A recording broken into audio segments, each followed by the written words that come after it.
जब सुने के होई भोजपुरी गाना बस बजे के चाही गाना।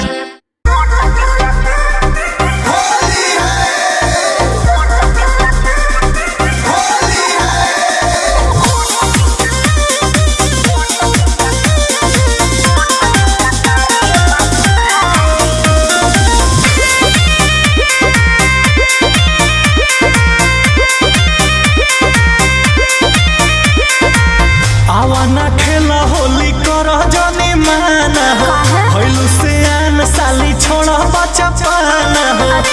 साली जी एने आवा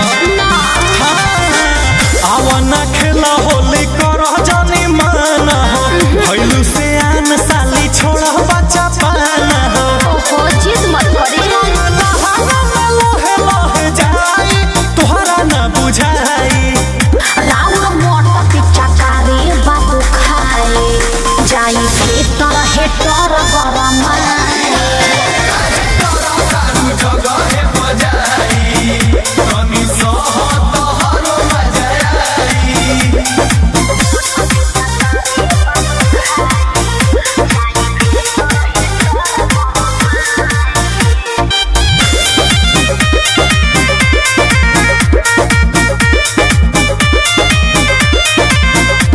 लगे पाला जाई खाला जाने करे सुरुआ नहीं सहे जाके कहे दीदिया से सारा बात।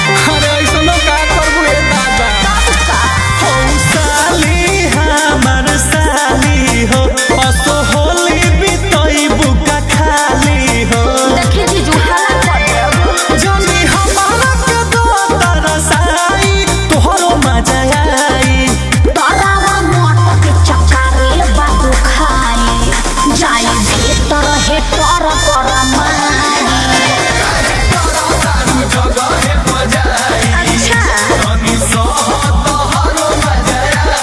चुपराना तो देह पर गोबर फेंक देब।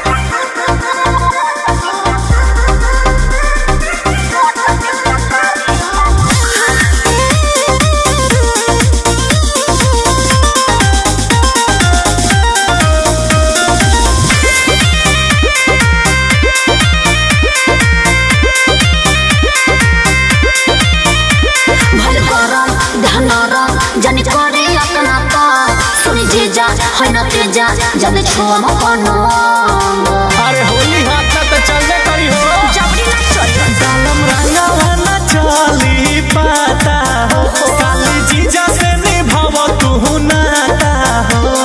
न मनवा गगनंजित पदया बरसाई प्रकाश के दिखाई राउर मोट पिच्चा कारी बाबू खाए जाई भीतर हेटर गरम चुप रहा ए जीजा ऊपरे से तनी से डाल के निकली लोहे लोहे जाई